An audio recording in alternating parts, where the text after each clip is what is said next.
Madam Speaker, I beg to move that Parliament approve the financial policy of the Government for the financial year 1st April 2013 to 31st March 2014. Our budget for fiscal year 2012 is expected to have a surplus exceeding what we had estimated a year ago. We had estimated an overall budget balance of $1.3 billion, or 0.4% of GDP. We now expect a higher surplus of $3.9 billion, or 1.1% of GDP. This additional surplus was due entirely to higher revenues from stamp duties and vehicle-related taxes. These are short-term increases in revenues, which we cannot expect to be sustained. The government expects Singapore's GDP growth in 2013 to remain modest at between 1 to 3%. This is comparable to the 1.3% growth last year and down from the 5.2% growth in 2011. While part of the slowdown is due to global cyclical factors which affected sectors such as manufacturing, it is also to be expected as our economy matures and our labor force grows more slowly. In fact, our economy has been at full capacity since our strong recovery from the global financial crisis. This is why we have virtually full employment. It is also why wage costs and many other costs, like rentals, have been going up. Rising costs remain a concern for both businesses and households. The pass-through of higher business costs into consumer prices, together with the sharp increases in COE prices, has kept upward pressure on CPI inflation in the last 2 years. Household incomes have risen in 2012 and over the last 5 years. Adjusted for inflation, the median Singaporean household saw income per member grow by 14% over the last 5 years cumulatively. The median Singaporean household saw income per member grow by 14% over the last 5 years cumulatively. Lower income households, those are the 20th percentile, also saw real income per member grow by 10% in the last 5 years. And if you exclude imputed rentals on owner-occupied homes, which do not involve actual spending by households, both the median and 20th percentile households have in fact experienced growth of incomes of 19% in real terms over the 5 years. This reflects both higher individual wages as well as greater employment opportunities, part-time and full-time. However, many Singaporeans who work in jobs at the lower rungs of the income ladder, especially cleaners, waiters, and security guards, have not fared as well. They have been able to get jobs easily, but have seen little or no rise in their real incomes over the last 5 years. These jobs should be paid better, and our schemes will help ensure that they are. For cleaners, the government is working with NTUC and the business community to equip them better and to uplift their pay through the recently introduced progressive wage model. We will be doing likewise for security guards. The budget will also introduce further measures to support our workers, including those with the lowest wages.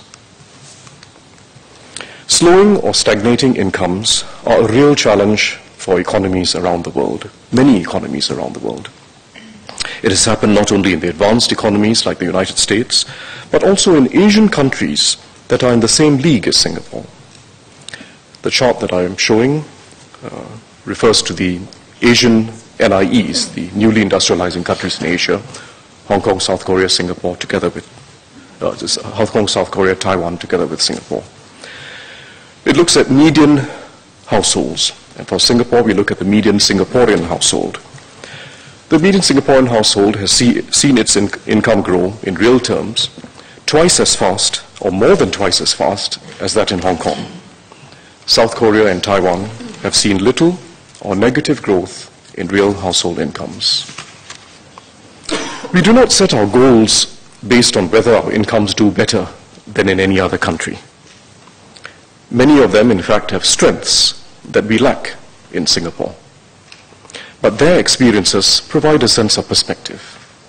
They illustrate the realities of the highly competitive world that every country now faces. We cannot change that reality, but it means that we have to work harder, both through our economic and social strategies, to help Singaporeans improve their lives and build a truly inclusive society. Many Singaporeans, through our Singapore Conversation platforms, have been sharing their hopes for Singapore, the kind of home we want to build for our families and our children. There has been a rich diversity of views, but a common set of aspirations is emerging, a common vision of the future that Singaporeans want. A home with a strong Singaporean identity and sense of belonging, a Singapore with a robust and vibrant economy, and with good jobs that enable a more fulfilling pace of life. A home with strong families, and where our seniors can age with dignity. A society that takes care of the disadvantaged. A Singapore with affordable living. A society with a greater sense of togetherness, and where the government and the people have a more collaborative relationship. This is the Singapore that we want to build together. The government is making major moves to support this endeavor. Since 2010, we have embarked on major steps to transform our economy so as to create better jobs and allow for a better pace and quality of life. We are also making important shifts in social policies, as announced in last year's budget, to foster a fair and inclusive society. We will need to make further moves so that by the end of this decade, we will have a better Singapore, a better future for all Singaporeans. First, we have pressing challenges in housing and transport. The government will spare no effort in resolving these problems. We want to reduce the cost of housing relative to the income of young Singaporeans. Prices in the HDB resale market and private market have risen too rapidly in the cycle that began as we recovered from the 2009 global economic crisis. We have taken major steps to cool the housing market.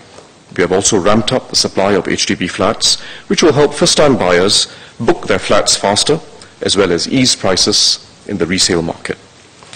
And we have increased supply of private housing through government land sales.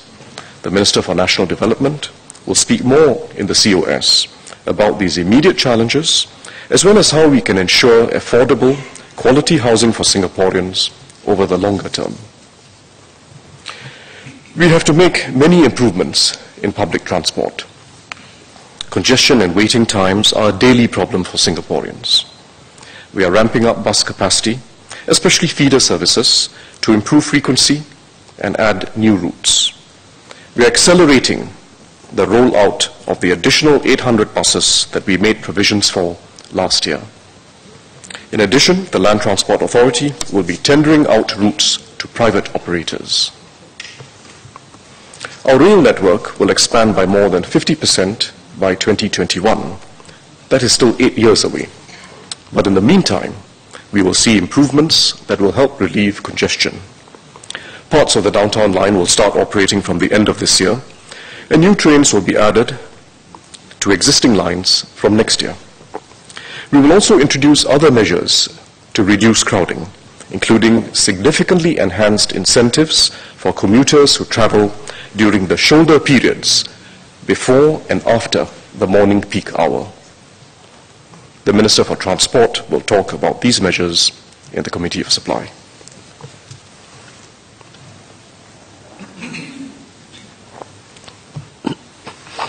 While we fix these immediate problems in housing and transport, we have to press on with our priorities to help Singaporeans have a better quality of life over the medium to long term. We have to shift gears for an economy and society that is in transition. We are no longer a developing economy, but we have not achieved the levels of productivity and incomes of an advanced economy. At the same time, our own workforce is growing more slowly and is gradually getting older. We must make every effort to achieve quality growth. growth that is achieved mainly through innovation and higher productivity, and growth that will benefit all Singaporeans, our children, working families, our elderly and disabled. Our strategies for achieving quality growth and an inclusive society are in fact tied inextricably together.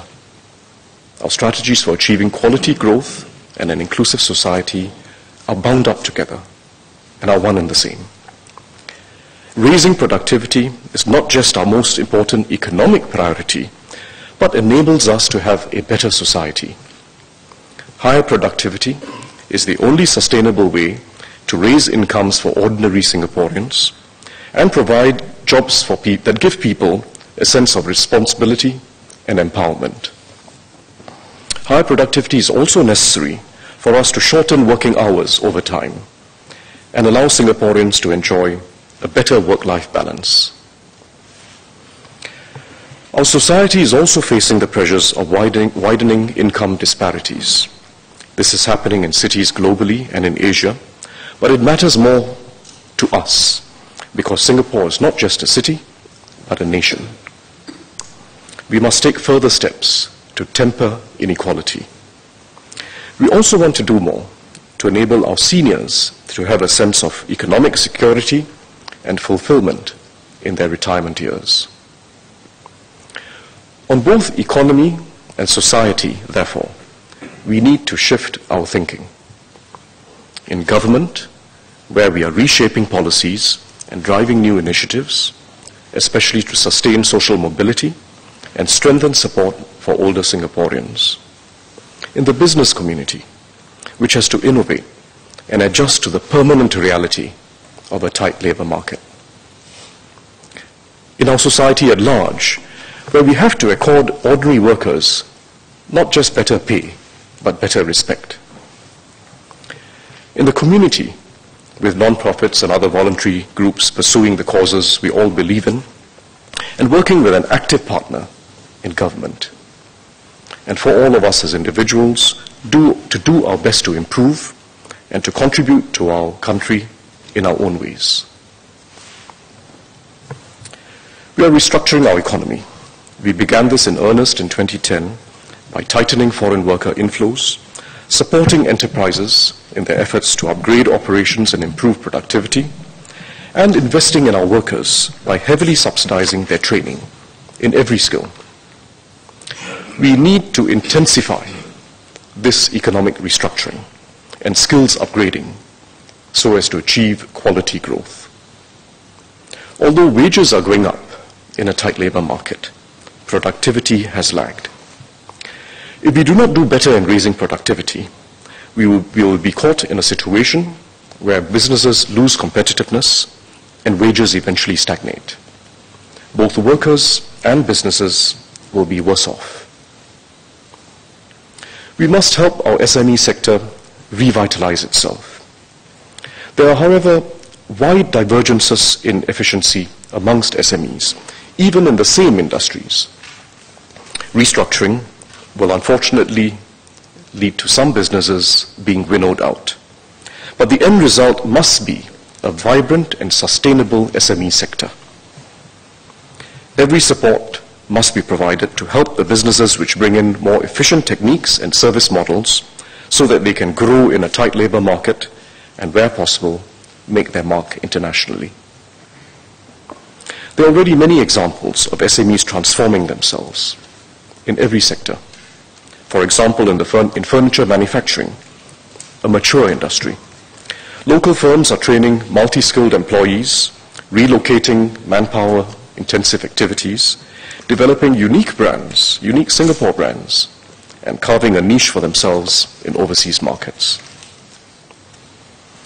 To make this economic transition, we must also harness the value of older Singaporeans and design jobs suited for them, as well as for other potential employees who are unable to work regular full-time jobs, regular full-time schedules. Flexible work practices must become more common, enabling employees to structure their work so that they have time for their families or for personal development like part-time courses. We should also make it possible for more employees to have the option of telecommuting from home or working from smart work centers near their homes, like what they have in Amsterdam and Seoul. The government will work closely with businesses in these efforts. We are also taking major steps to ensure a fair and more inclusive society. First, to sustain social mobility. Meritocracy alone will not assure us of this.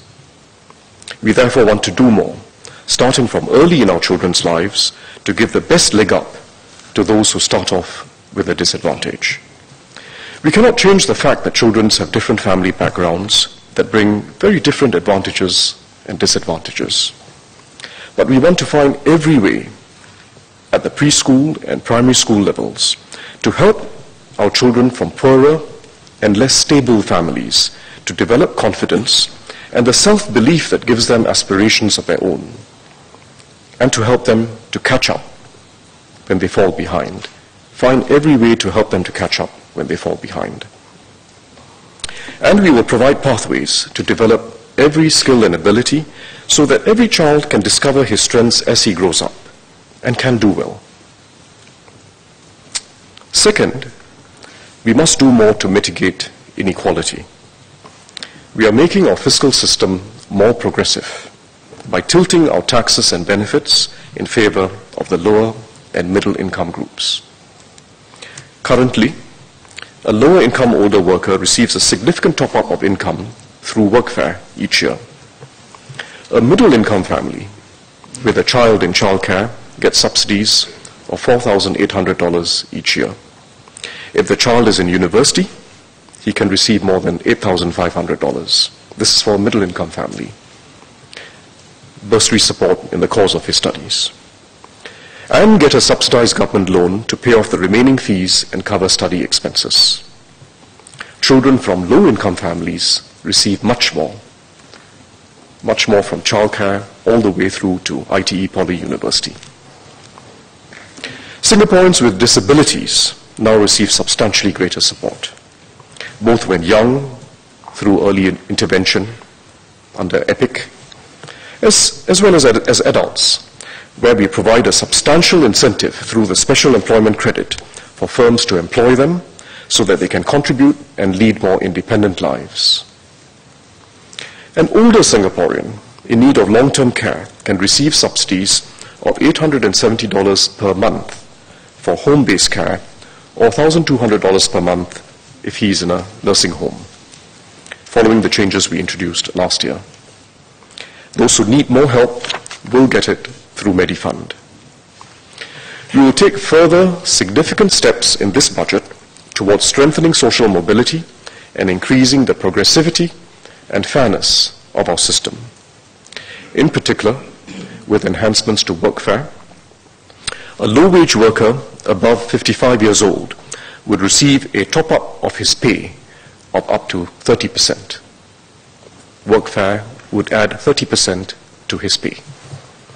This is in addition to what his employer can receive through the special employment credit and the new wage credit scheme to be introduced in this year's budget, which will encourage his employer to up his pay. While raising incomes is the best way to help lower and middle income Singaporeans cope with rising costs, this budget will also include measures to help them more immediately. The most significant support will go to older Singaporeans to help them with medical costs. Taking all our measures together, including those which will be announced in this year's budget, taking the measures that we've introduced previously together with those in this year's budget, we are providing substantial benefits to lower and middle income Singaporeans. The full picture can be seen if we look at benefits over a lifetime, starting from a young couple's needs when they first have children to the time they get old and need other types of help, especially with their healthcare costs. In total, over a lifetime, a young low-income couple with 2 children can expect to receive more than $600,000 in benefits in real terms. Looking at 2013 prices, adjusting for inflation, It amounts to $600,000 in today's dollars. This comes from subsidies and means-tested benefits in a range of areas: the children's education, housing, healthcare, workfare, the GST voucher, the permanent GST voucher, and other schemes. $600,000 in benefits over a lifetime in real terms, adjusted for inflation. This is much more than we used to provide in the past. In the last decade alone, we have more than doubled the lifetime benefits in real terms for such families. When we take into account all the taxes that such low-income families will pay, mainly GST, they will get back far more in benefits. In fact, they will get back more than $5 in benefits for every dollar in taxes paid. That's the way the system stands. However, today's generation of older Singaporeans will not benefit as much as younger Singaporeans from the enhancements in Workfare and CPF and other schemes. We want to do more for this senior generation of Singaporeans who worked over the years, worked over the decades, often with low pay, to build a better future for their children. They made today's Singapore possible. We will do more for them. The government is reviewing the system of healthcare financing and some other schemes to help them in their retirement years. Finally, the budget will make significant investments to nurture the sports and arts, which play a growing role in enriching life in Singapore. Over the next 5 years, we will invest 30% more in sports programs and more than double our investments to develop regional and community-level sports facilities. The government will also create a new cultural donation matching fund to provide dollar-for-dollar matching for donations to arts and culture. In short, we are building a better Singapore, a more inclusive and caring society with an innovative and dynamic economy so that Singaporeans can have better opportunities and more fulfilling lives.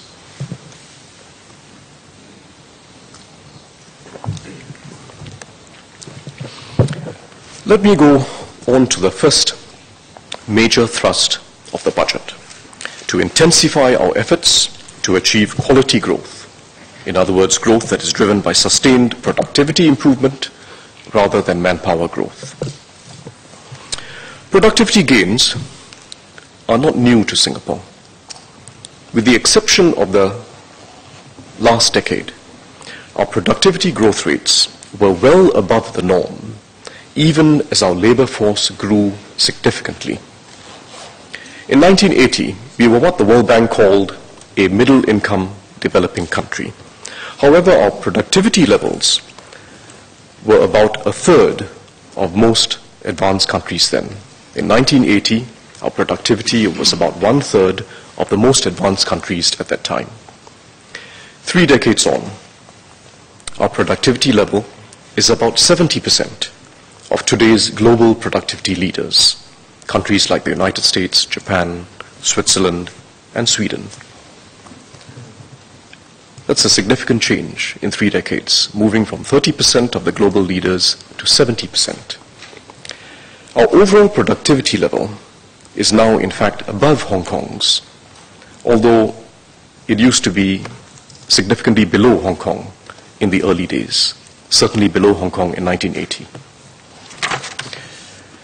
We have achieved this by bringing in leading global companies at each stage of our development with the technologies to create better jobs for Singaporeans, upgrading local enterprises, including those in mature industries that were once thought to be fading out, like the food manufacturing and marine industries, or furniture, which I mentioned earlier, and above all, by building a strong education system and improving the skills of our workers. However, we must now go through a new phase of transformation. First, we need to catch up from a decade of slow productivity growth. Second, we also have much room to catch up with the global leaders in each of our sectors. Third, we must also reduce the wide gaps in efficiency between the different sectors of our economy. In particular, our manufacturing and transport sectors are well ahead in productivity compared to other economies in Asia, except Japan. Although we are behind the global leaders, manufacturing and transport are well ahead of most economies in Asia, except Japan. But in construction, our productivity is about 1/5 below that of Hong Kong and Korea, and much further below that of Japan and the other international leaders in construction.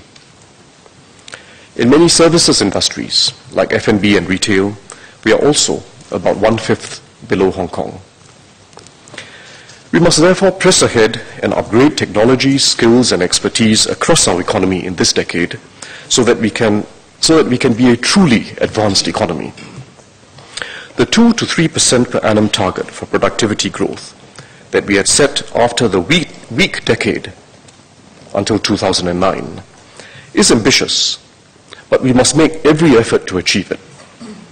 That will bring us, at the end of this decade, much closer to where the most advanced economies are today. There's also another important reason why we have to step up productivity improvement. If we do not succeed in this new phase of transformation, we will lose ground to emerging cities in Asia, which are catching up quickly. We can lose even the good jobs that we want to retain in Singapore. Several Chinese coastal cities, for example, are catching up in industrial robotics so as to compete with German and Japanese manufacturers. We slowed down the increase in our foreign workforce in 2012 compared to the previous 2 years, but it was still rather high, 67,000 workers, a net inflow of 67,000 in 2012. Slower than the previous years, but still too high. However, most of the growth in the foreign workforce was seen in just 2 areas of the economy: the construction and process industries and the services sector. In manufacturing, there was in fact a slight decline in the total stock of foreign workers in 2012. The construction and process industries, with most workers coming in at the work permit level, accounted for about half of the total increase in the foreign workforce. This was partly due to the ramp-up in infrastructure projects, but also because productivity in these sectors remains weak. In services, there has been continued rapid growth of the foreign workforce, especially as pass employees. Overall, the total number of employment pass holders declined last year. The stock figure declined last year. This was in part a result of the tightening of MOM's eligibility criteria, especially for Q1 pass holders, those at the lower levels of the EP passes, so as to raise the quality profile at the lower end of the professional workforce as our economy restructures.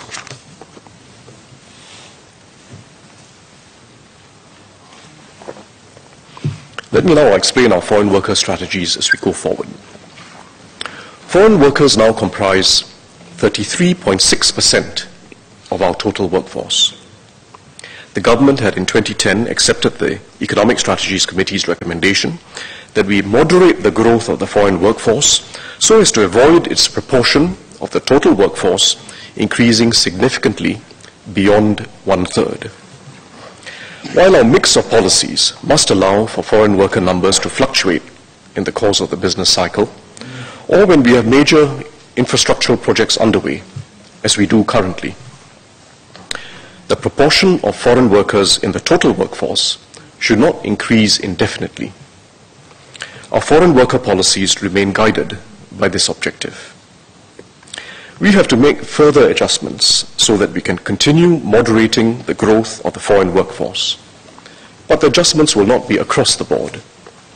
The adjustments will reflect the circumstances of each sector. First, we will make selective, further dependency ratio ceiling cuts for sectors where there has continued to be significant growth in foreign worker numbers and where productivity levels are still well behind international productivity leaders. Second, we will increase levies for all sectors to ensure that businesses continue to reduce dependence on foreign manpower and improve productivity. The levy increases will be sharper for firms that are most dependent on foreign workers. However, while there will be significant levy increases for less skilled workers, we will not increase levies for skilled workers in most sectors. We will not increase it after the previously announced rates for July 2013 kick in. So most companies will not need to pay a higher levy if they rely on skilled work permit holders.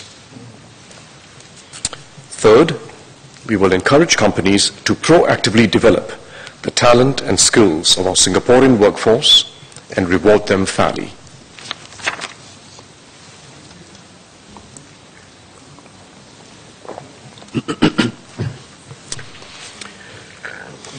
We cannot pause in restructuring our economy.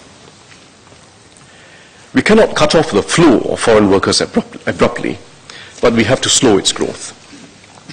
We are therefore making these further adjustments, and we have to do so in full knowledge of the difficulties they will pose for many of our companies. There's been extensive feedback from our businesses and associations about the challenges that employers face in finding local workers. And as everyone knows too, there are many sectors such as construction, marine and process industries, and even some services industries, where there will remain a significant shortage of local workers and where we will continue to need foreign workers for some time to come. However, the basic reality is that these sectors which are the most dependent on foreign workers are also the ones which are furthest behind international standards of productivity and which account for the lag in productivity in our overall economy. The tightening of foreign worker policies is therefore aimed mainly at reducing reliance on manpower, not merely on replacing foreign workers with locals. That is the only way we can significantly improve productivity and avoid an indefinite increase in the ratio of foreigners in our workforce. Further, within the services sector, industries like F&B and retail that have been the most reliant on foreign workers have also seen low wages and low wage growth for local workers in certain jobs. Waiters are an example. We cannot carry on in the same way. If we pause now and postpone the restructuring of these industries, we will face the same problems of low productivity, low wages, and low profitability in these industries in the future. The problem does not merely lie in individual enterprises, but in the structure of industry. In construction and services, there are many small firms working very hard to survive and to attract local employees. Sometimes the owners themselves double up as workers. Many find it difficult to scale up to the point where they can invest in significant productivity improvements or build up and retain a pool of skilled employees. F&B, food and beverage, is a good example of this fragmented industry structure. The problem has not been that of inadequate workforce growth. The F&B workforce has in fact increased by 1/3 over the last 5 years, with foreign workers making up half of the increase. However, there has also been a rapid growth in the number of F&B establishments. Many new F&B firms are formed each year, and many also exit, but the total number has grown. With our local workforce now growing more slowly, and as we are at full employment, many firms find it increasingly difficult to attract local workers. The structure of some of our industries will inevitably have to change, given our tight labor market. Consolidation is part and parcel of restructuring. While efficient enterprises and those who develop stronger brands will grow, others may eventually downsize, switch to new business lines, or move parts of their operations abroad. This is indeed how productivity has advanced in the most developed economies, not just by individual enterprises innovating and upgrading, but also through the freeing up of space in the industry for more dynamic enterprises to obtain workers and grow. The government cannot decide which firms should succeed or which employers within an industry should get more workers while others get less. Only the market can decide that. But the government can and will actively support all SMEs that are willing to upgrade, so that they can retain their roots in Singapore and grow.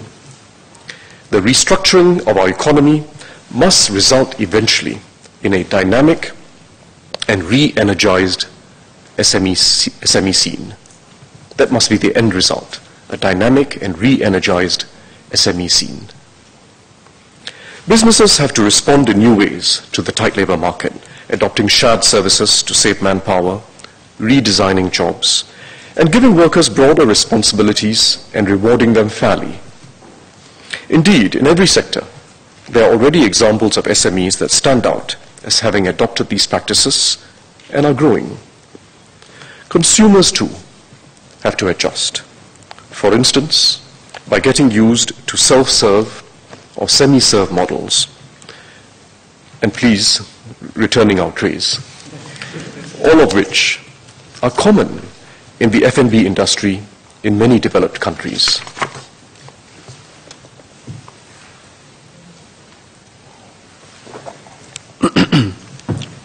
In this budget, we will introduce a quality growth program, which is aimed at helping businesses to upgrade, create better jobs, and raise wages.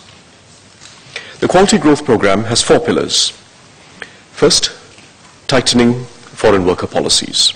We will continue tightening our foreign worker policies through a targeted approach and considering the circumstances of each sector and each category of workers. Second, we will introduce a special 3-year package to support companies during this period of restructuring. We call it a 3-year transition support package. This will include a new wage credit scheme to encourage companies to share productivity gains with their workers through higher wages. Third, we will strengthen our schemes to help companies improve productivity and make it much easier for companies to tap on them.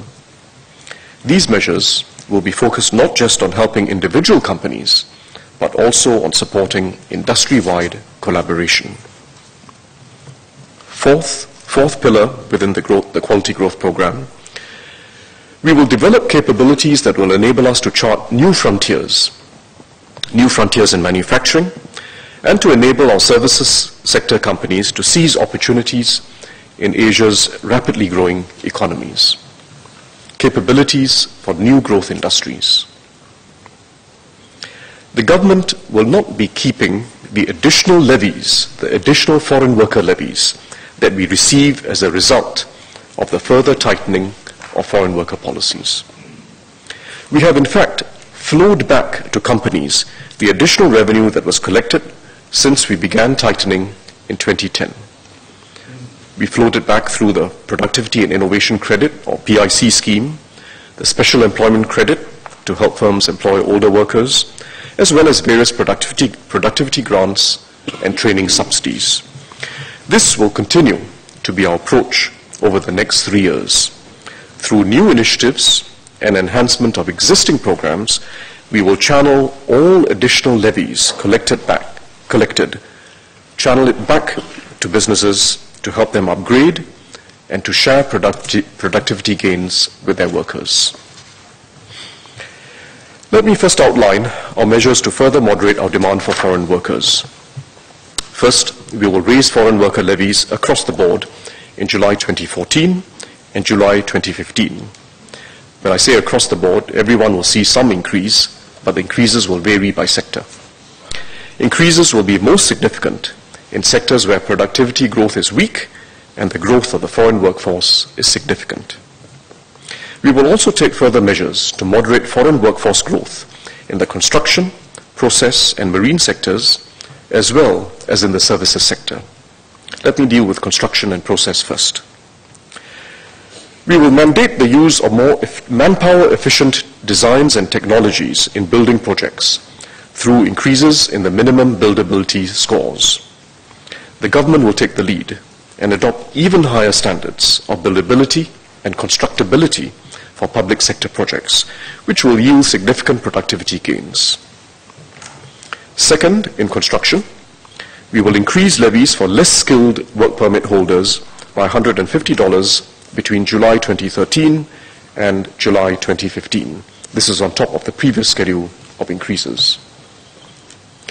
Steeper levy increases of $300 will be imposed on workers hired outside a company's man-year entitlement, or MYE. We will not be making further cuts to the MYE in construction this year because by July 2013, we will already have made a significant cumulative reduction of 45%, a 45% cut in the MYE since 2010. This reduction applies to new projects undertaken over the next few years. The services sector. In addition to levy increases, we will reduce the overall dependency ratio ceiling and SPAS sub-DRC by 5 percentage points each in the services sector. Therefore, the overall DRC will come down from 45% to 40%, and the SPAS sub-DRC from 20% to 15%. For their existing workers, companies will be given 2 years, in fact, almost 2.5 years, until June 2015 to comply with the new DRCs. However, companies will not be allowed to bring in new foreign workers beyond the new DRCs from 1st July 2013. The DRC reductions will particularly affect services industries like F&B. As I've just explained, this is a painful but necessary step that we have to take in order to allow for market restructuring, to encourage innovations in the industry, and to grow stronger companies that can create good jobs and raise wages. However, to help firms in the services sector cope with labor constraints, MOM will allow more flexible deployment of foreign workers within a firm to raise productivity. Other sectors, such as cleaning, will not be significantly affected as most firms remain below the new 40% DRC. Together with the levy increases and programs like the Clean Mark accreditation scheme, the DRC cut will give a push towards higher productivity and wages in these sectors. Our healthcare sector is able to provide good quality care with low labor intensity. However, our healthcare manpower demands will increase as our population gets older. While we will continue to expand our local supply of healthcare manpower, we will still need a significant pool of foreign healthcare staff. In order to support the healthcare needs of Singaporeans, we will continue to ensure flexibility so that healthcare institutions are able to meet their staffing requirements.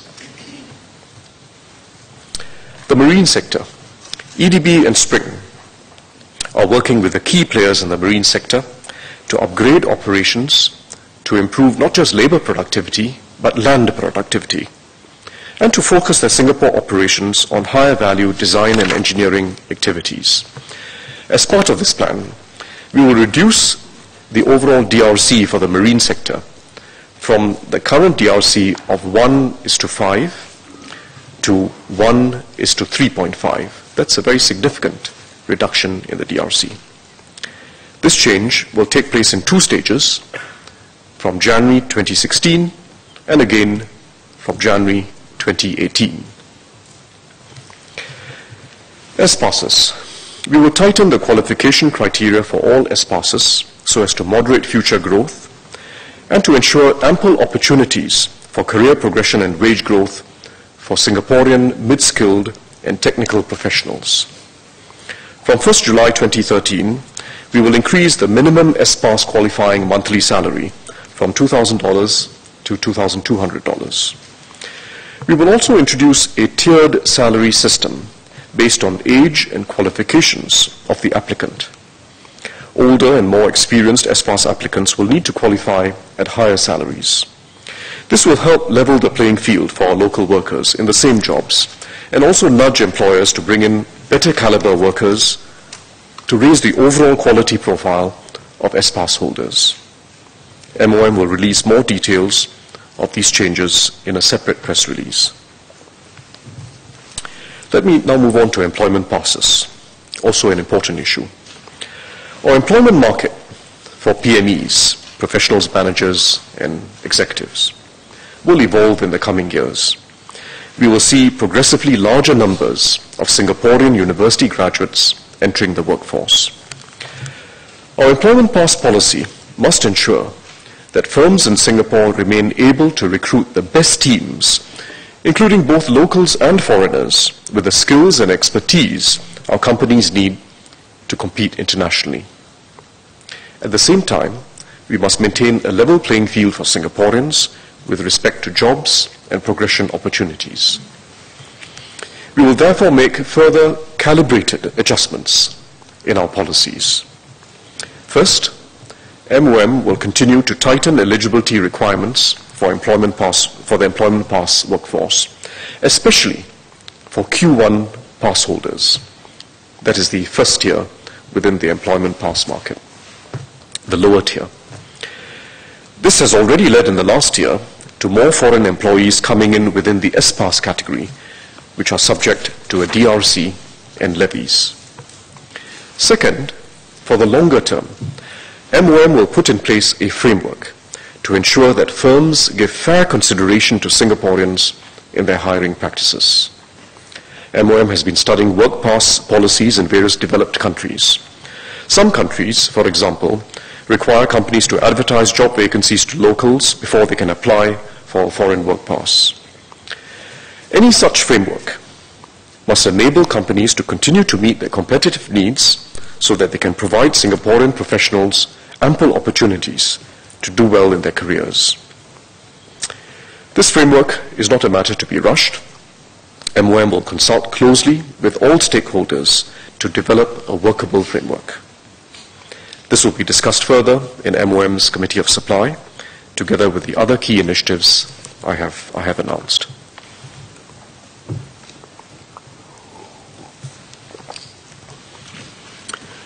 To help businesses through this period of restructuring, we will provide significant government support through a 3-year transition support package. There are 3 components: a wage credit scheme, a PIC bonus, or productivity and innovation credit bonus, and a corporate income tax rebate. First, the wage credit scheme. Businesses will have to restructure in a tight labor market in the coming years, and wages will have to rise. Government will provide support to help businesses to raise their employees' wages. More importantly, this will incentivize employers to share productivity gains with their employees. To do this, we will introduce a wage credit scheme, or WCS. Under the WCS, the government will co-fund 40% of wage increases for Singaporean employees over the next 3 years. This co-funding will apply to wage increases for Singaporean employees earning up to a gross monthly wage of $4,000. The government will co-fund any increase in wages given to an employee in any year between 2013 and 2015 over his or her wage level in the preceding year.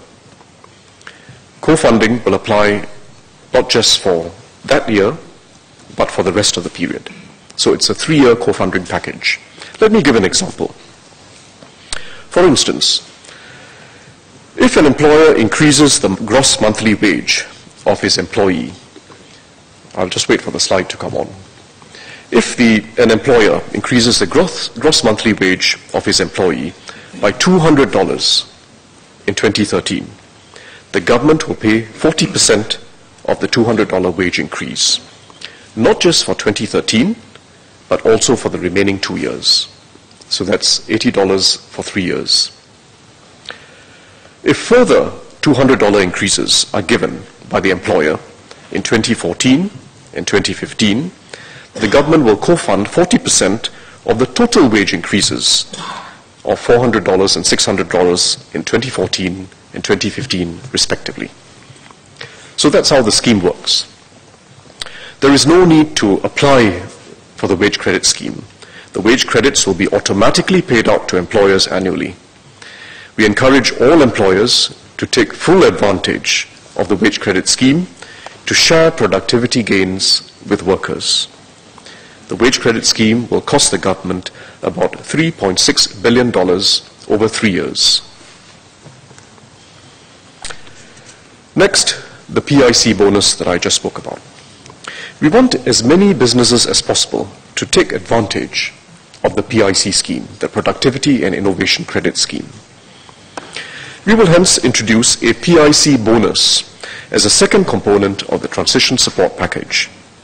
Businesses that invest a minimum of $5,000 per year, businesses that invest a minimum of $5,000 per year of assessment in PIC qualifying expenditure will receive a dollar-for-dollar matching cash bonus. This bonus will be for up to $15,000 over 3 years of assessment, over 3 years. Year of assessment 2013 to year of assessment 2015. This PIC bonus is paid over and above the existing PIC benefits. The $5,000 minimum qualifying expenditure encourages small businesses, including micro enterprises, to undertake meaningful productivity investments. Based on current claims, under the current existing PIC scheme, we expect that many firms will be able to benefit from the full $15,000 bonus. This is a $5,000 per year bonus, but $5,000 per year investment, but you can, if you spend up to $15,000, you get $1-for-$1 matching, and the government will give you $15,000 over 3 years. $15,000 can be spent in the first year, or it can be over 3 years. The PIC bonus is expected to cost $450 million over 3 years. Next, corporate taxes. Besides higher manpower costs, businesses also face other cost pressures, such as higher rentals. To help companies cope during this period of transition, I will provide a special corporate income tax rebate from year of assessment 2013 to year of assessment 2015. This is a 3-year rebate. I will give a rebate of 30% of tax payable up to $30,000 per year of assessment. This is expected to cost $1.3 billion over 3 years. We will also introduce 2 specific measures to help owners of commercial vehicles. Currently, when commercial vehicles reach the end of their 10-year COE, the owners can only renew for 5 years with no further extension, or they pay upfront for a 10-year extension. You can either get a 5-year extension without the possibility of renewing it beyond that 5 years, or you pay upfront for a full 10-year COE. We will allow owners to choose to renew. We will allow owners who choose to renew their COEs for 5 years in the first instance to extend their COEs further for another 5 years. This will ease their cash flow and provide flexibility. More details will be given by the Minister for Transport in MOT's COS. I will also grant a 1-year 30% road tax rebate for goods vehicles, buses, and taxis. The rebate will take effect on 1st July 2013 and save businesses $46 million.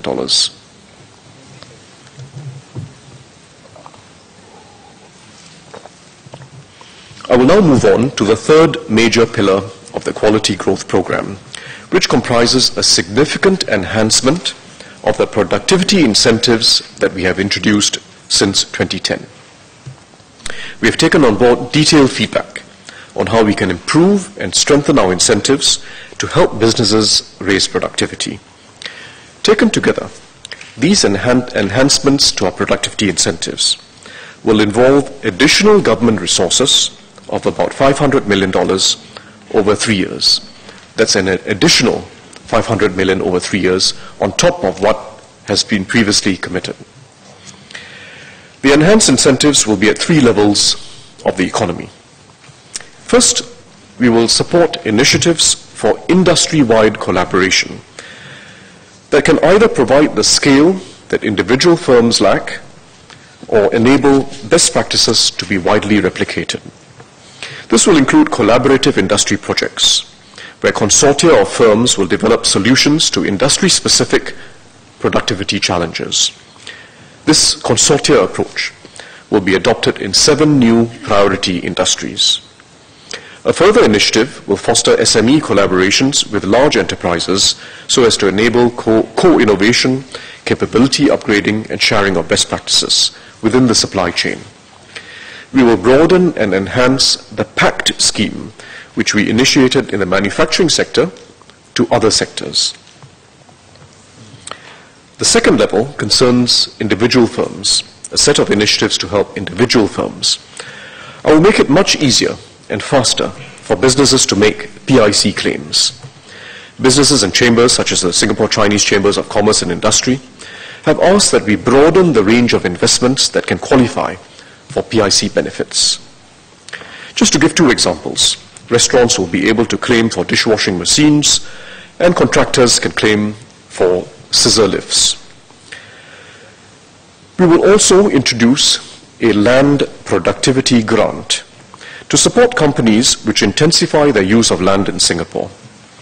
Help will also be given to those who choose to relocate some operations offshore, including to the immediate region, while retaining core functions in Singapore and saving land. This incentive was proposed by associations such as the Singapore Business Federation, SME Committee, or SMEC. Next, we will link up SMEs with public sector research institutions and private sector technology providers to identify and develop productivity solutions that give them a competitive advantage. This is an important new initiative as well, linking up our SMEs with research, science, and engineering capabilities available in our research institutes as well as in private sector technology providers. To promote prefabrication and construction, we will set aside land for integrated construction and precast hubs and enhance grants to encourage their adoption in the industry. Thirdly, as part of these productivity incentives, we will provide a further boost to training for Singaporeans at all levels of the workforce. We will enhance the Workfare training support scheme for lower-wage Singaporeans, as well as programs to help PMEs to develop further expertise or to make mid-career switches. We will also launch an SME talent program developed by Spring, together with the industry chambers and trade associations. The program will provide awards to encourage polytechnic and ITE students to join our SMEs upon graduation. We will also top up the Lifelong Learning Endowment Fund by $500 million. Lastly, we will improve the accessibility of government support schemes for our SMEs.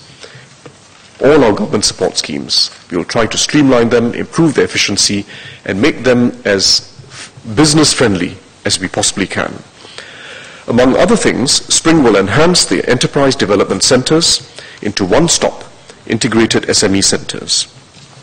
Details of these initiatives will be shared during the Committee of Supply of MTI, MOM, and MND.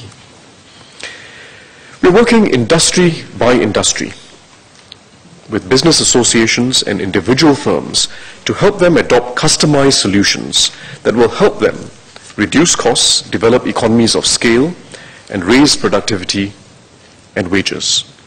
I will describe briefly how this is being done, this industry by industry approach, by using the F&B industry as an example.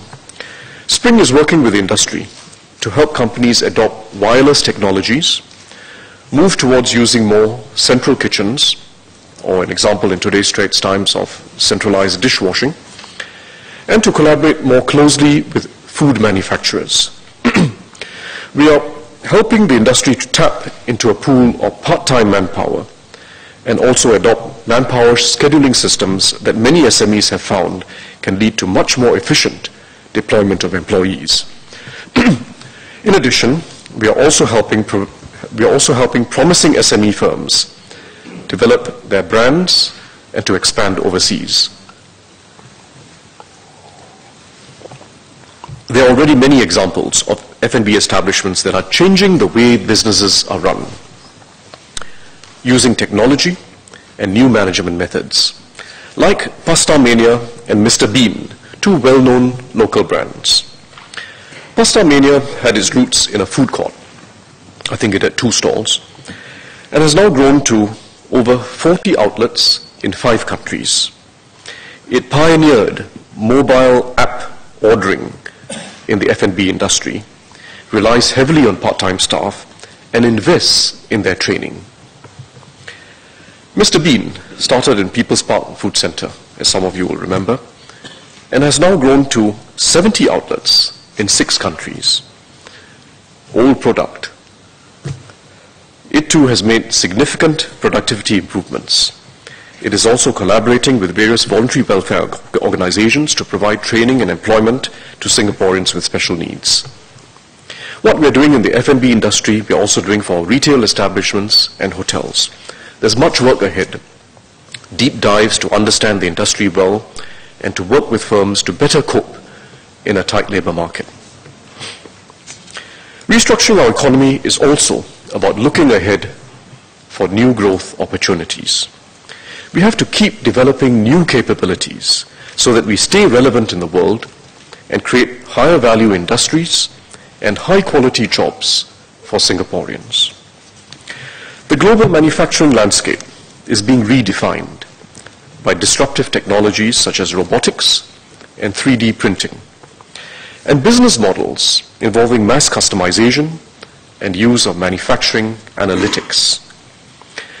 We must keep up with these developments to ensure that Singapore remains a key global center for advanced manufacturing.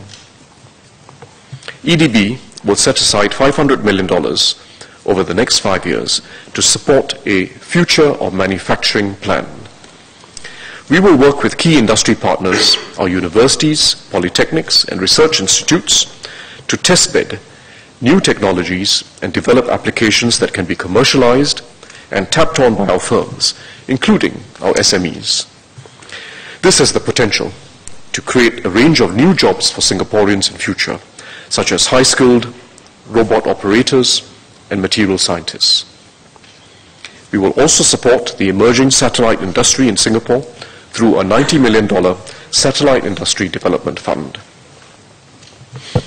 In the services sector, the rapid rise of middle-class consumers and dynamic enterprises in Asia is boosting demand for modern, high-value services. That's what we can be good at. Our companies, particularly in the professional services industries, are well positioned to ride this wave of demand. Data analytics is one such industry cluster that we are developing. We aim to develop a pool of 2,500 analytics professionals over the next 5 years to support this new area through programs such as NTU's recently launched Business Analytics degree. Infrastructure development is another such cluster, huge demand in Asia. We are bringing together expertise and players from across the infrastructure value chain in Singapore, from project developers to EPC players, engineering, procurement, and construction players, and financiers. For example, the World Bank's investment arm, the IFC, will be setting up its first asset management company outside Washington, D.C., in Singapore, to invest in infrastructure projects in the region and work together with players across the value chain I was describing. We will also help SMEs who are expanding their overseas footprint by mitigating the risks inherent in such ventures. In addition to the political risk insurance scheme introduced last year, IE Singapore is working with ADB and private insurers to expand the ADB's trade finance program for Singapore exporters. This will provide credit guarantees to facilitate exports by our companies. I will also take the opportunity to make a few other tax-related changes. We will refine tax incentives for companies in the maritime sector and the financial sector to ensure the continued growth of high-value activities in Singapore. I won't go through the details, but they are in the annex to the budget speech. Investment holding companies or property development companies incorporated after 25th February 2013, after today, will be excluded from the start-up tax exemption. Investment holding companies derive passive incomes, while firms in the real estate industry typically incorporate a company for each new property development. The start-up tax exemption for encouraging entrepreneurship is really not intended for such firms. These companies, such entities, these companies can still enjoy the partial tax exemption available generally to all companies. Benefits in kind, such as housing or hotel accommodation and furniture and fittings, that are provided in the housing premises are taxable as part of employment income. The current way of taxing housing and hotel accommodation has remained unchanged since the 1960s and undervalues the actual benefits received by the employees. To tax such employment perquisites more equitably, housing and hotel accommodation provided to employees will be taxed based on the annual value of the property and actual cost of the hotel accommodation incurred by employers respectively. The changes will take effect from year of assessment 2015.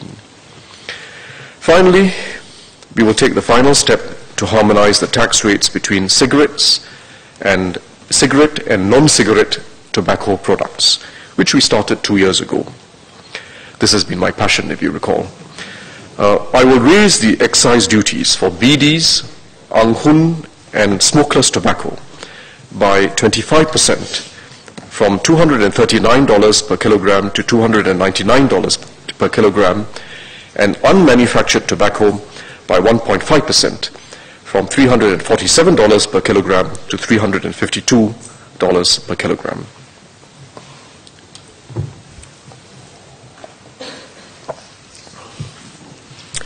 Madam Speaker, let me move on to the second major thrust of the budget, which is about making our society even more inclusive. We have two key concerns. First, income inequality and the risk that it poses to social cohesion. We have to take further steps to ameliorate inequality and give every Singaporean a chance, a real chance, to do well and have a fulfilling life. We have a special challenge in inequality, a special challenge that stems from the fact that our education system and economy have been completely transformed over the last 40 years. Many in our present-day generation, our present-day older generation of Singaporeans had very little education. Barely half were able to go beyond primary school. Their pay was very low in the first few decades of development. Younger Singaporeans have benefited from vastly improved opportunities in education, with the bulk of them going on to tertiary study. As a result, a disproportionate number of middle and high-paying jobs are taken up by younger Singaporeans, while older Singaporeans, those aged above 55, make up more than 40% of workers in the bottom fifth of the income ladder. Older Singaporeans make up more than 40% of workers in the bottom 20% of the income ladder. Our schemes to help low-income workers therefore pay special regard to our older Singaporeans. Second, we want to do more for our retirees. As they depend on their savings to finance daily expenses, they are the most affected by rising costs. Many worry about being a burden to their children. We must provide our seniors with a greater sense of security in their retirement years. Our social strategies are shaped by these two key concerns of Singaporeans, which are key priorities for government. 20 years ago, we could get by with very little government social support, apart from public assistance, apart from the PA scheme. We were a young nation then. Incomes were rising rapidly across the board, and the elderly had more children to support them. However, as our society matures and our incomes rise more slowly and more unequally, we have to step up our social support. We took significant steps in last year's budget. This year, we will put in place further initiatives as part of our commitment to build a more inclusive society. There are 4 pillars to our strategy. First, we must do all we can to promote social mobility. It is still an important feature of our education system today, still an important result of our education system today. However, as all societies have found, social mobility becomes increasingly difficult to sustain beyond the first few generations who benefit from a good education system. To make a difference, we must start earlier in a child's life, from the preschool level. We must find new and innovative ways to support children with disadvantages as they grow up in our primary schools and beyond. Start early in preschool, find new ways to intervene and help them, and also continue the interventions as they grow up through our primary schools and beyond. Second, the second pillar of our social strategies. We must continue to provide good job opportunities and grow incomes for all Singaporeans. This is fundamental to achieving a stable and cohesive society, here and everywhere else in the world. Indeed, better jobs and higher incomes are still the foremost concerns of Singaporeans. This is why the restructuring of our economy so that we can grow incomes and give Singaporeans a sense of fulfillment in their jobs is an essential part of our strategy for a better society. Third, we need to redistribute. We need to redistribute to benefit our lower and middle income groups. We must maintain a progressive system of taxes and benefits and preserve a sense of fairness, even as we ensure that our economy remains competitive.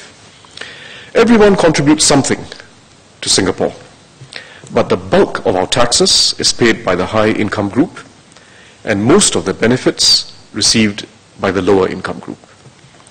And everyone must feel they belong to a thriving and cohesive society.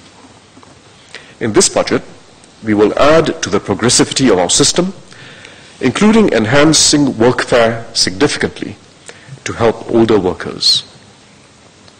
We are also reinforcing our social safety nets. We are charting new directions to ensure healthcare remains affordable for older Singaporeans. We are also improving on the way we deliver social services to bring support closer to the home and to better meet the needs of individual families. We will provide some support in this budget to cushion the impact of rising costs on Singaporeans, especially our older folk. The fourth pillar, and a critical one for a vibrant society, is the role of the community. The government will provide strong support for community initiatives by partnering with community bodies and groups of citizens to improve the lives of Singaporeans.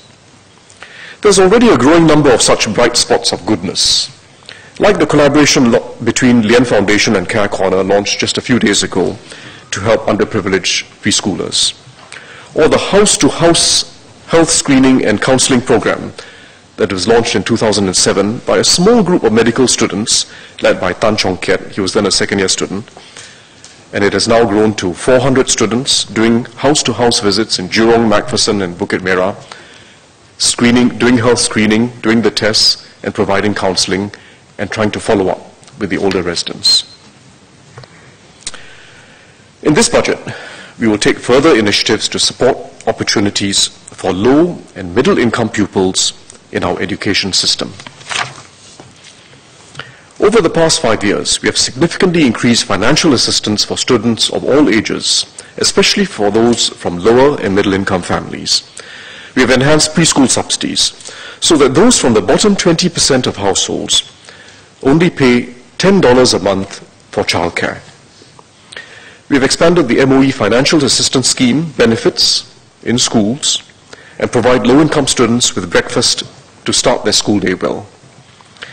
We have also increased our bursaries for lower and middle income students, not just the low income students, but the middle income students when they go on to university, polytechnic, and ITE. Preschools. Together with the significant enhancements to childcare and infant care subsidies that the government announced in January, we will more than double our spending on the preschool sector over the next 5 years to over $3 billion. We're expanding capacity so that preschools will be available closer to homes in all our neighborhoods, as well as closer to workplaces. Second, to ensure quality and affordable preschools, we will bring more operators onto the Anchor Operator Scheme. We will provide 16,000 additional places in Anchor Operators by 2017. Third, good teachers. They are the key to a quality preschool sector. We will increase salary grants to the Anchor Operators so that all their preschool teachers will be graduates or diploma holders, up from 80% today. We will also provide preschool providers across the sector with greater support in curriculum and teaching guides. Teachers will also be able to obtain scholarships and training grants to upgrade and look forward to a more structured training and career development. This applies across the sector. Fourth, MOE will work on distilling best practices that have the potential to scale across the sector. MOE will on its own also set up a few kindergartens to develop best practices to be part of this effort to catalyze improvements. And fifth, our fifth initiative as part of developing the preschool sector is to establish a new autonomous agency, the Early Childhood Development Agency, to drive improvements across the entire preschool sector. The new agency will combine the preschool teams within MOE and MSF and will be overseen by both ministries. MOE and MSF will elaborate on these initiatives at the COS.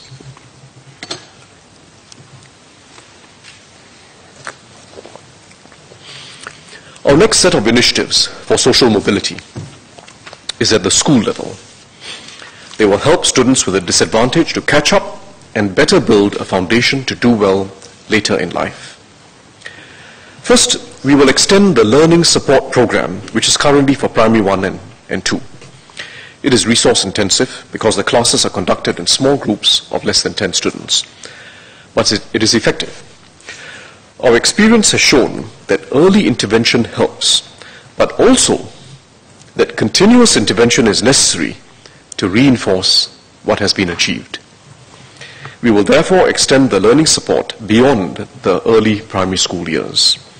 The programs will require about 600 additional teachers who will be specially trained. Second initiative at the school level, we will significantly expand the number of school-based student care centers, this is after school care, to take advantage of the move to single-session primary schools. These centers can play a useful role in providing additional development support to students outside school hours. The widespread provision of after-school care, together with enhanced subsidies that we introduced last year, will also be helpful to working parents. Third, MOE will develop richer instructional materials to enhance teaching and learning in every school. One important initiative is to develop online resources that include the best lessons, especially on difficult concepts, taught by experienced teachers and specialists. This is a new way in which we can support our goal of enabling every school to be a good school with equal access to the best teaching resources. All in, these 3 school-level initiatives will cost an additional $120 million each year. In addition, we will put another $72 million into the Opportunity Fund. Schools with a larger number of students from less advantaged backgrounds will receive up to $275,000 for secondary school and $150,000 for a primary school. This is 40% up from today's Opportunity Funds. We will also be extending the Opportunity Fund to the polytechnics for the first time. We already have it for schools and ITEs, and we will now extend it to the polytechnics. In total, this is expected to benefit about 100,000 students. The Minister for Education will provide more details at the COS. Furthermore, I will make a $300 million top-up to the EduSave Endowment Fund, which is used to help all our students develop as well-rounded individuals. Let me move on to talk about the further steps we are taking to make our fiscal system more progressive. First, Workfare.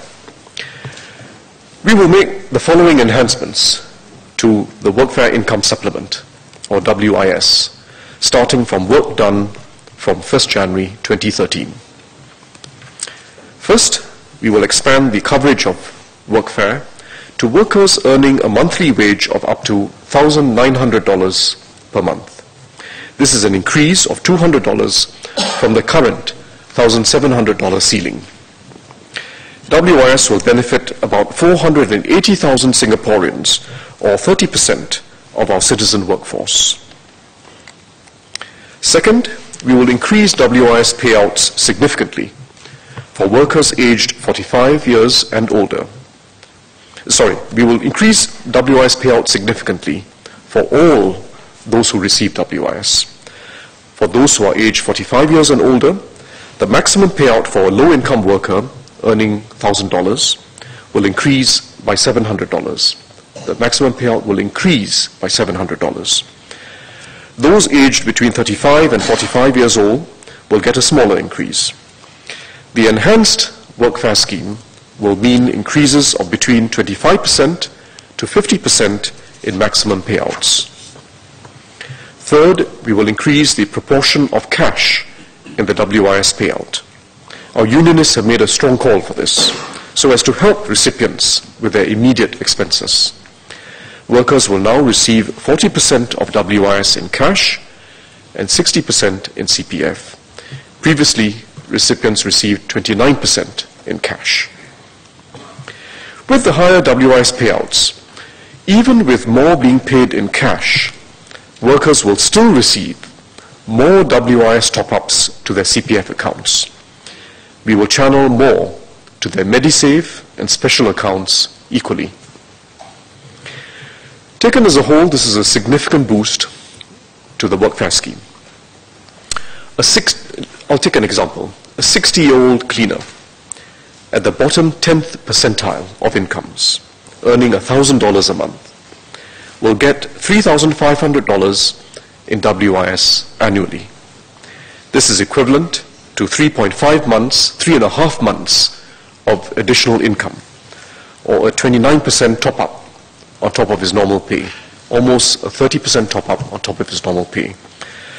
Of this, $1,400, of the $3,500, $1,400 will be paid in cash, which is more than $100 a month. Both his healthcare and retirement savings will also receive a boost. We will also tighten the WIS criteria to ensure that they are focused on low-income households. There are some WIS recipients who own second properties or have spouses who are fairly well off. These individuals would be better off and are not the target of the WIS scheme. We will thus implement additional eligibility criteria for WIS to exclude those with a spouse earning more than $70,000 per year and individuals or couples owning a second property. Only a small percentage of current WIS recipients fall into this category, but it is best that we make the refinements now as we are significantly enhancing the WIS. In total, the enhancements we are making to WIS will bring its annual cost to $650 million, which is about 44% higher than last year's bill. We will also be enhancing the Workfare training scheme, which I mentioned earlier, which the Acting Minister for Manpower will elaborate on during the COS.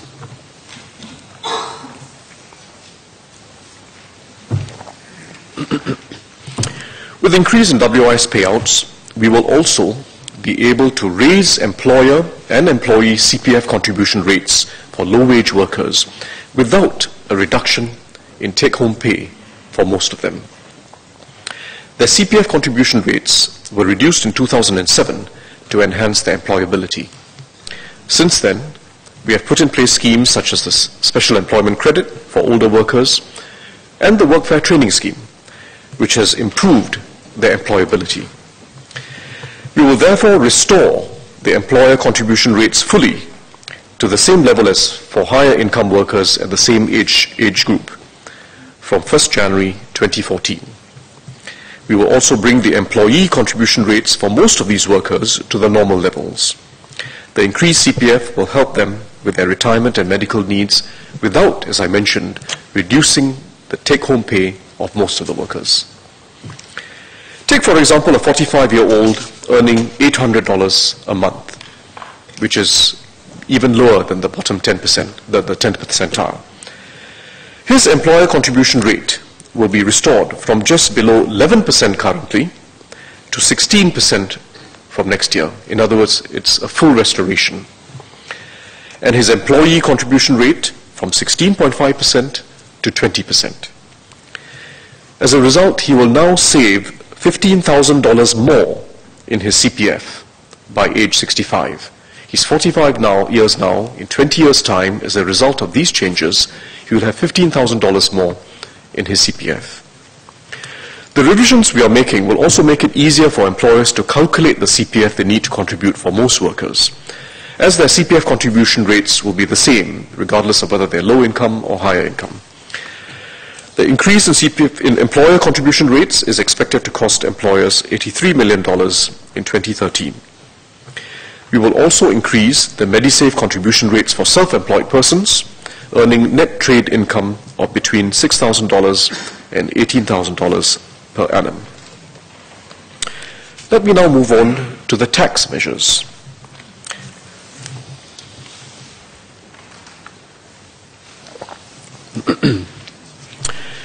When we eliminated estate duties, I highlighted that we would retain property tax as a means of taxing wealth. Unlike estate duty, the burden of which was felt most significantly by the middle and upper middle income groups rather than the rich, property taxes can be structured more equitably, with the rich paying the most. Property tax cannot be avoided through tax planning. 3 years ago, I introduced a progressive property tax structure. Last year, I also signaled that this would be a way in which we can increase the progressivity of our tax system going forward. A more progressive property tax allows us to achieve greater social equity without hurting our economic competitiveness or reducing the incentives for enterprise. It is what economists call an efficient tax. With this budget, I will increase property tax rates for high-end residential properties, the largest increases being for investment properties.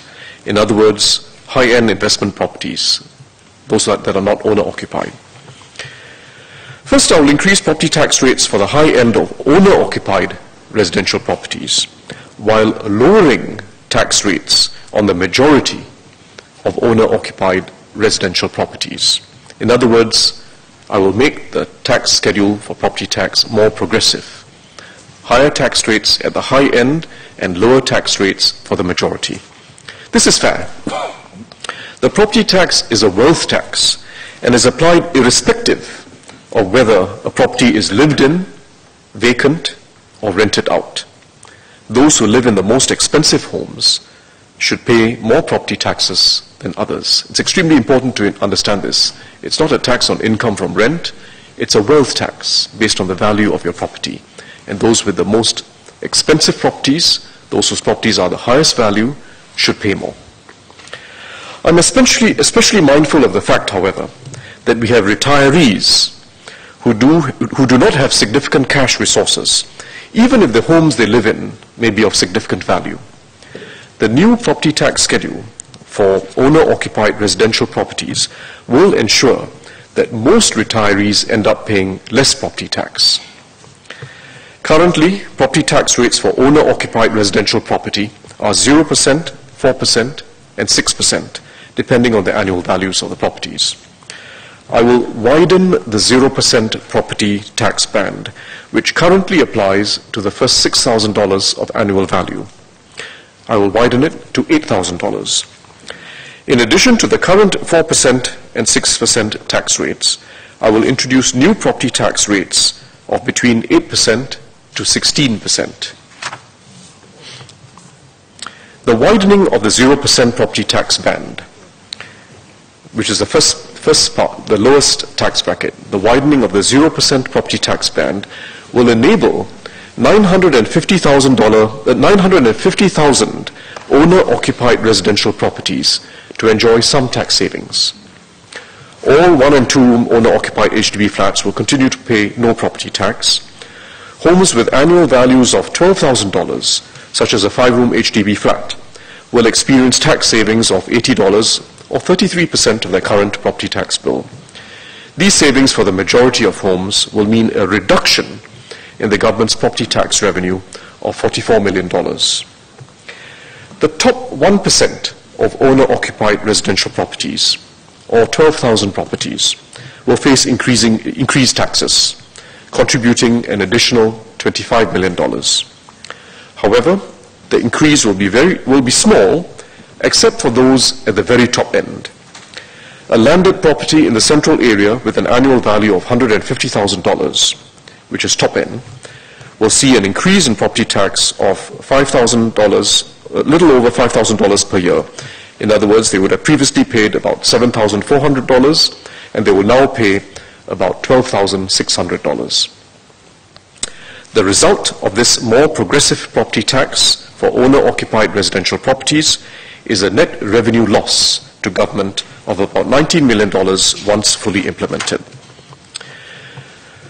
However, I will apply more significant increases to tax rates for high-end investment properties.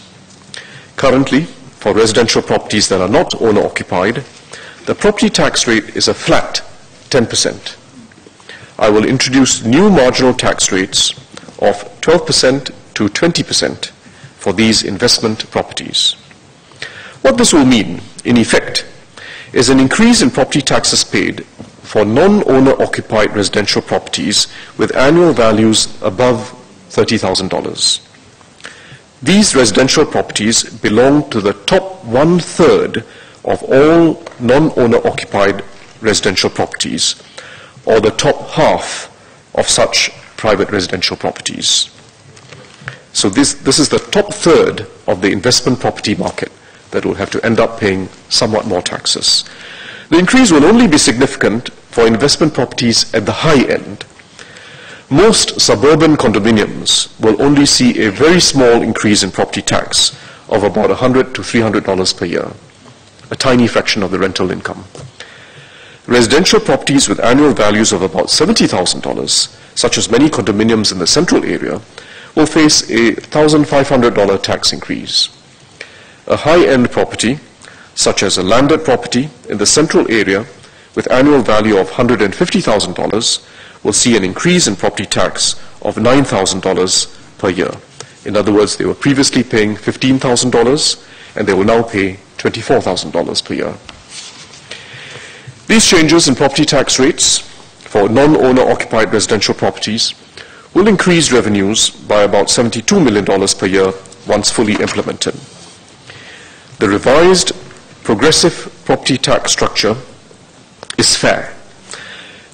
It will be phased in over 2 years from 1st January 2014. The revised rates will take full effect from 1st January 2015. Property tax rates for non-residential properties remain unchanged at a flat 10%. Property tax is a tax on property ownership, as I mentioned earlier, and should be levied irrespective of whether the property is vacant or occupied. For consistency and equity in tax treatment, I will remove the current concession, which provides tax refunds on vacant properties. This is fair, especially as we are now introducing a new and more progressive property tax schedule on residential properties. The changes will take effect from 1st January 2014, and the details are in the annex. I shall now move on to the vehicle tax system. Today, all cars incur the same ARF, additional registration fee, at 100% of their open market value. I will make the vehicle tax system more progressive by introducing a tiered ARF structure for passenger cars and taxis. The ARF for car models with OMVs up to $20,000 will remain at the current 100%. I will introduce two more tiers for more expensive cars. The next $30,000 of OMV, beyond the first $20,000, will attract an ARF rate of 140%. Any value beyond $50,000 will attract an ARF rate of 180%. With the new ARF structure, a sedan with an OMV of about $18,000, like a Mazda 3, will see no change in ARF rates.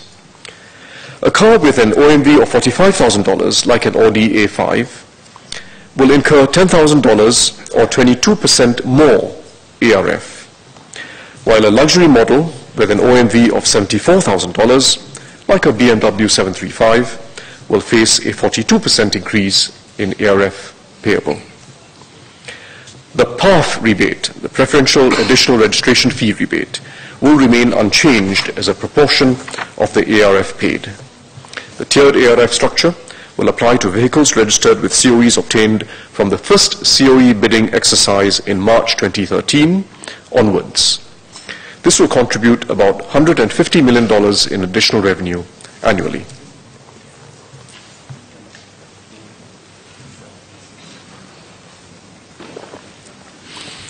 I will now turn to our initiatives to strengthen the social safety net so that we provide more support for families in need. First, healthcare. Our system of government medical subsidies and the 3 M's provides universal healthcare coverage with multiple layers of protection. There are significant government subsidies across all settings: outpatient, acute, and long-term care. Last year, we significantly increased subsidies for middle-income Singaporeans in long-term care. Whilst we have co-payments to reduce overconsumption, we also have MediSave and MediShield. MediSave ensures that Singaporeans have savings for their own and their families' healthcare needs. MediShield, our national healthcare insurance scheme, covers large medical bills. The third and final M is MediFund, which ensures that no one will be denied any treatment that he needs. Over the last 5 years, we have expanded MediFund to benefit more patients, including those from middle-income families. However, our approach to healthcare financing has to evolve. As our society gets older, we will see higher demand for quality care, longer life expectancy, and a rising incidence of chronic diseases. Families will also get smaller over time, and we will have more singles without family support when they are in their silver years. We have hence embarked on a thorough review of our healthcare financing system, as the Minister for Health has earlier indicated. This should seek to provide greater peace of mind for all Singaporeans while ensuring that our healthcare system remains sustainable. The review will look at all components of our healthcare financing framework. First, although overall healthcare expenditure will go up, we want to see Singaporeans' out-of-pocket share of medical costs fall, and the government take on a larger share. We will target help at those who need it the most. But we will also want to ensure that the needs of the middle-income group are met. Second, we want to broaden insurance coverage by expanding risk pooling so that as a society, we support those who require more help. We must, however, be careful about how this affects premiums. Third, we must study how to increase the role of MediSave so it can be used to meet more healthcare needs while ensuring sustainability of savings. Fourth, we will do more for those who need help with their medical expenses by expanding the use of MediFund, which, as I mentioned earlier, also applies now to the middle-income group. Finally, we will help Singaporeans stay healthy by increasing our investments in health promotion and preventive care so all individuals are encouraged to stay healthy. This is a major review. We are studying the strengths and weaknesses of other countries' healthcare systems. We will have to consider the options carefully and consult broadly with Singaporeans. We want to do better for today's generation of Singaporeans and do it in a way that is fair and sustainable for the next generation. The Minister for Health will elaborate on these directions at the Committee of Supply. In the meantime, in this year's budget, we will introduce further support to meet Singaporeans' healthcare needs. We will expand the current Seniors Mobility Fund into a Seniors Mobility and Enabling Fund, which will cover a much wider range of assistive devices like hearing aids, shower chairs, and motorized wheelchairs. These devices are a great boon to our seniors and help them stay active and independent. Many frail elderly living at home are also concerned with the cost of consumables, such as milk feeds and diapers, adult diapers, which can be a costly burden. We will provide subsidies of up to 80% to the lower income elderly to help defray the cost of consumables. For example, an elderly patient in need of milk feeds can save up to $2,000 per year. We will also top up the fund from the existing $10 million to $50 million. Medifund, we have expanded Medifund to benefit many more patients. I will top up Medifund by $1 billion, bringing the total fund size to $4 billion. I will top up the Elder Care Fund by $250 million this year to support patients tapping on subsidized nursing homes and other long-term care services. This will bring the total size of the fund to $3 billion. We will also enhance the Public Assistance Scheme, which provides a basic level of financial assistance to those who are permanently unable to work. The monthly cash assistance for households will be raised to help recipients meet their daily needs. For example, a couple will now receive an additional $90, making up $790 in cash assistance. A recipient in a single-person household will receive $450 in cash. I say cash because PA recipients will continue to receive other free services like medical treatment in polytechnics and our restructured hospitals, primary and secondary school education, in our polyclinics and restructured hospitals, primary and secondary school education, and access to a broad range of social services such as home help and day activity centers. This is over and on top of the cash benefits that they receive. We will also introduce more flexibility to support recipients who need to incur other expenses. To help government pensioners who draw lower pensions, the government will increase the Singapore allowance and monthly pension ceiling by $20 per month to $280 and $1,210 respectively. This will benefit about 10,000 pensioners. I will inject a further $200 million into the ComCare Fund, which is very well utilized. I will also give an additional $10 million grant to the self-help groups to help them enhance their programs over the next 2 years.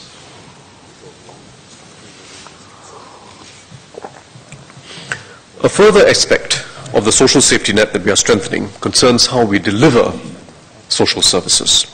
We want citizen-centered social support services that are more integrated so that everyone who needs help can get it conveniently and need not go to different agencies.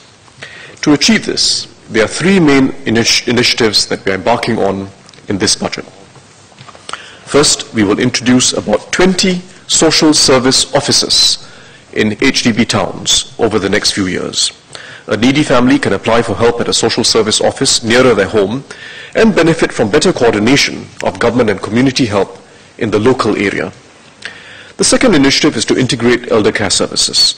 As we scale up support to meet the needs of a growing elderly population, we will integrate the aged care services of the CEL, the Center for Enabled Living, and the Agency for Integrated Care, the AIC.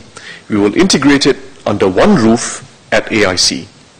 The new AIC will be the single agency that helps the elderly and their caregivers to get easier access to both medical and social care services in the community.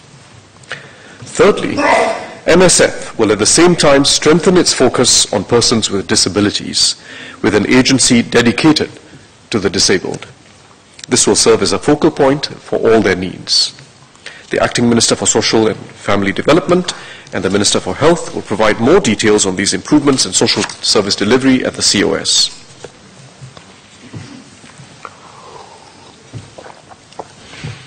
This year's budget will provide some direct assistance to households to help them cope with increases in the cost of living. We introduced the permanent GST voucher scheme last year to help lower and middle income households.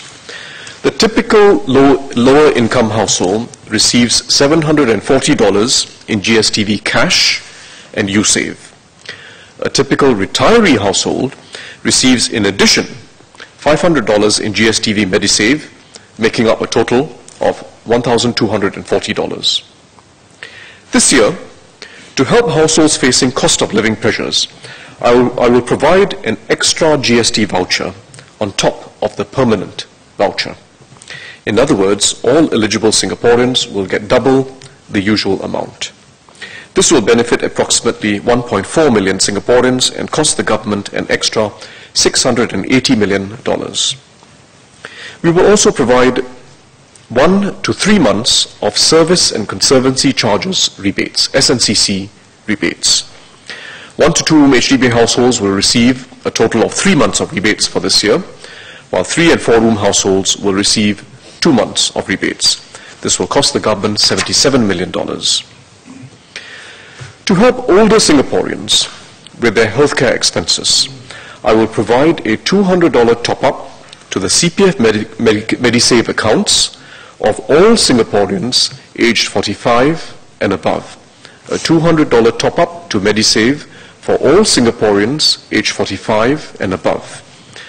The top-ups will benefit 1.5 million Singaporeans and cost the government $300 million. I will provide a personal income tax rebate this year for all taxpayers, with a larger rebate for those who are 60 years and above. The rebate will be for the year of assessment 2013, in other words, for income earned in 2012. I will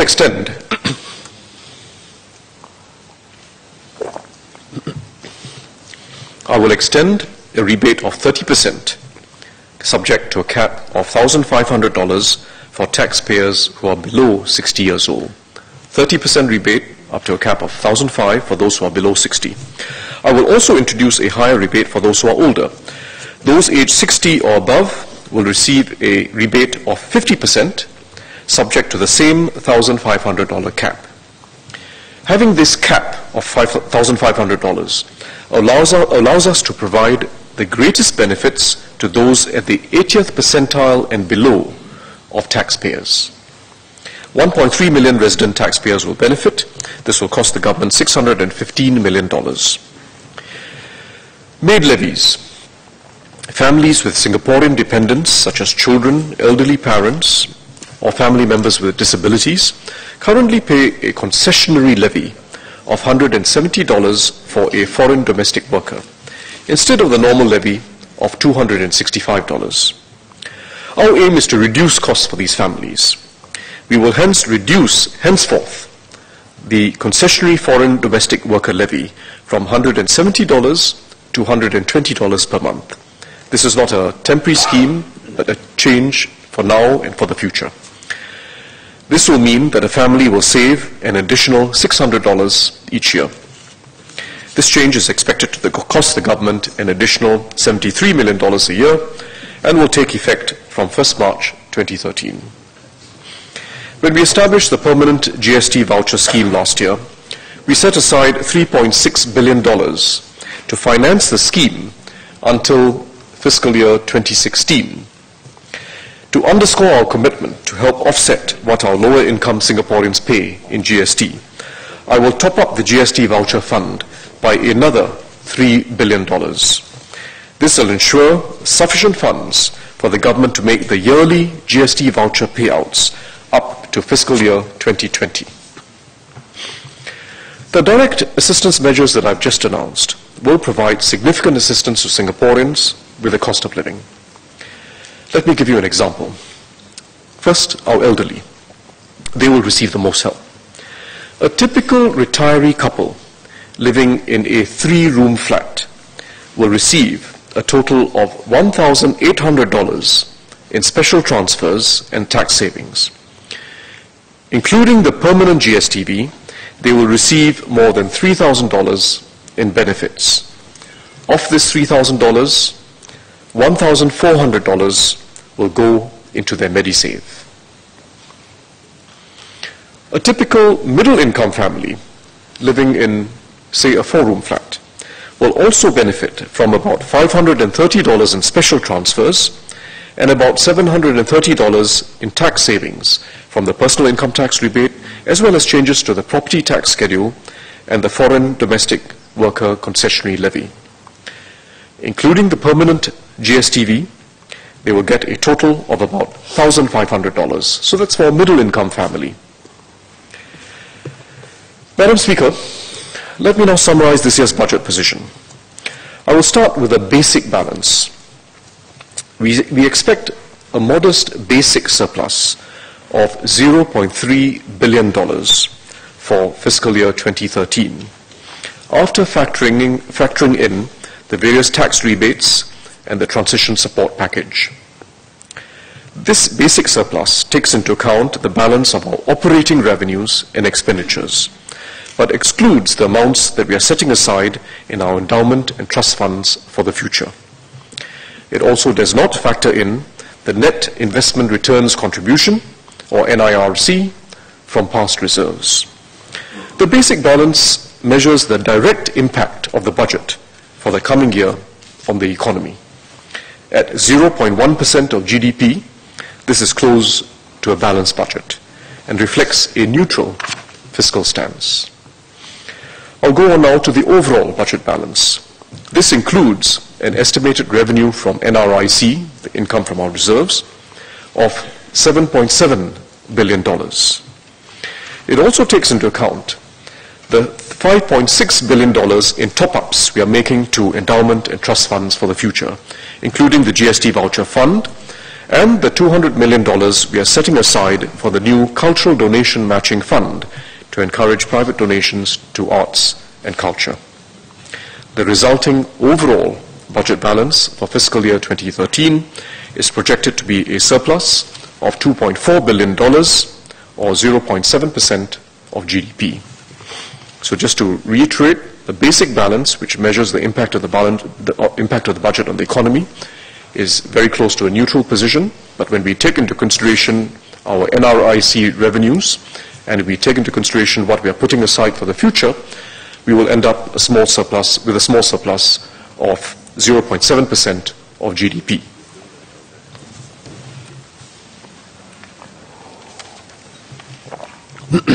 Madam Speaker, this budget is for a better Singapore.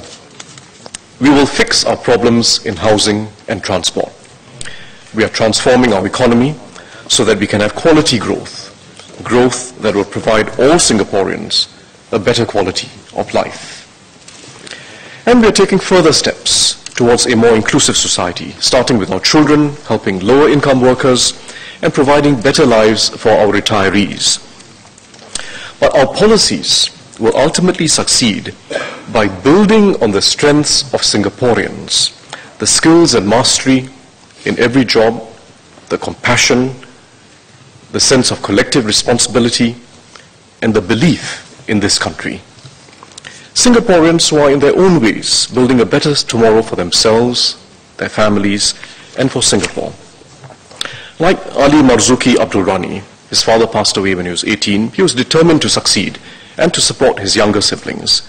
Got bursary support to see him through NTU, and is now doing well as a project engineer, and also giving back to society. He mentors and coaches young students. Or like Madam Yo Hui Im, 58, a former factory operator. She found a job in a cafe. She was not English speaking. She decided to go for English lessons at age 58 in order to play a bigger role in her workplace.